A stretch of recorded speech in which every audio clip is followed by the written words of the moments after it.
We begin with very important news pertaining to all Metro students.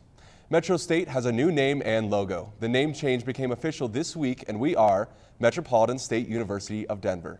Metro released a new logo as well. The Met Report went out on campus to see what students and faculty had to say. As a kickoff to the Christmas season, the annual Parade of Lights takes place downtown this weekend on Friday and Saturday nights. Starting at the Civic Center, the parade will make its way up 17th Street and return back down 15th Street. The sparkling lights, marching bands, floats, and delightful characters will once again wow hundreds of thousands. The parade begins at 8 p.m. on Friday and at 6 p.m. on Saturday. We hope to see you there. Every March, the Auraria campus holds its annual Clothesline Project. The purpose of the project is to bring awareness to interpersonal violence by decorating t-shirts. Everyone is welcome to decorate a shirt through the month of March. Coloradoans were disappointed to hear that Denver would not be considered as a host city for the 2022 Olympic Games. The decision came after 6 months of research by the Denver Olympic Exploratory Committee, which unanimously endorsed putting forth a bid to become a host city. However, the U.S. Olympic Committee rejected the recommendation. In the wake of an amazing basketball season, it can be hard to remember that yes, we do in fact have other sports going on right now, namely baseball and softball. Both teams were very busy as they hit Auraria Field last weekend. The Roadrunners played 2 doubleheaders this last weekend against Adams State College. The first set in Saturday did not turn out so well for our softball team, as the Grizzlies took the first game 8-2 and the second game 10-6.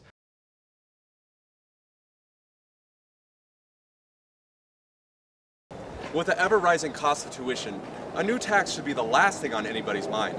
But a new bill coming up in November could provide a glimmer of hope on the financial horizon. I'm right here in the middle of the Denver Center for Performing Arts Complex, right here in downtown Denver. Now, this place that you see around me just happens to be the largest collection of theaters under one roof in the entire world.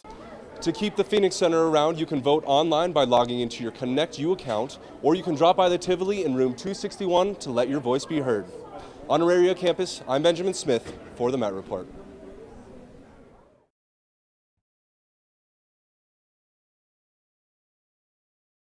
It's very clear we can't afford 4 more years like the last 4 years. That's why we're going to get change finally in Washington that the people of America deserve. The thick of the campaign season is almost here, and presidential candidates are fighting for every vote. This is the state to do it. I'm counting on Colorado. Mitt Romney came to Devlin High School on Sunday, his first visit to Colorado in almost a month. The Massachusetts governor's speech was reflective on President Obama's from fixing the economy to improving education. This is the nation that invented public education. We have to be the nation that lifts up the quality of our education. We know how to do it. Speaking of public education, high school freshman Carter Mateer gave us his thoughts on the speech. I thought he really hit some good points about how Obama he hasn't shown. This promising political activist spent his summer making 10,000 phone calls with the hopes that Romney would visit his school.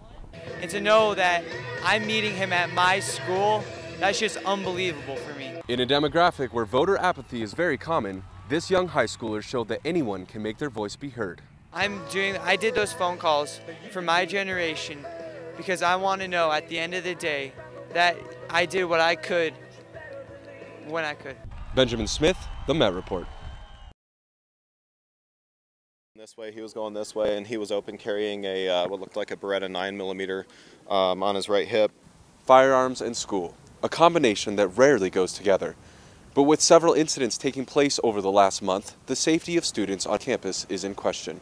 Do you feel safe on Auraria campus? Not anymore. Not anymore. As of June 2012, Auraria does allow those with a concealed carry permit to have a gun on campus. To clarify this new policy, I spoke to Blaine Nixon, the spokesperson for the weapons policy on Auraria. The Auraria board was forced to revisit that policy. It was officially adopted in June of 2012 to allow the carrying of concealed handguns explicitly only by those that had a valid and legal concealed carry permit. Students are reacting to the possibility of guns on campus. Some expressed concern. It just kind of puts a chill up my spine thinking about people running around here with guns in their pockets. While others are starting to see how this is a necessity. I'm switching to yes. Maybe I should be able to have a gun if I want it. Metro student Anthony Haywood feels that with a gun presence on campus, crimes could be avoided. You know, because I really do feel safer knowing that there's at least one more person out there who could stop something if it started. A gun's just a tool.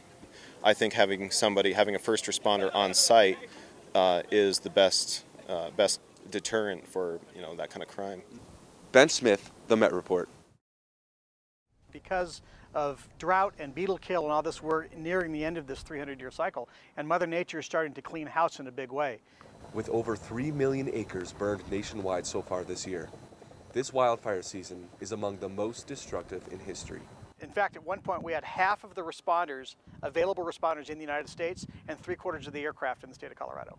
Even with over 19 years of experience fighting wildfires. If you can reduce the risk on your particular home or cabin, it allows us to have a much better chance of saving it. If you would prefer a more professional approach, there are fire mitigation services. A lot of times it's just insurance driven. Other times it is they want to save their property and increase their chance of surviving a wildfire that comes through their community. The number one thing really is to get those grasses down and maintained. Is to not let grass get overgrown, especially so close to the house. It's important to keep this grass cut and mowed up in the air. This reduces the risk of branches falling in the winter, drying out over the summer, and then becoming a fire hazard.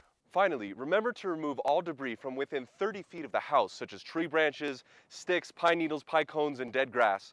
But remember, the longer you wait to do this project, the more of a risk of fire danger we'll have on your house. For the Met Report, I'm Benjamin Smith. Take care, Colorado. The season. Well, that does it for this week's edition of the Met Report. For Kevin Hall, Leanna Duarte, Paula Ruelas, and the whole Met Report staff, I'm Benjamin Smith, and we'll see you on campus.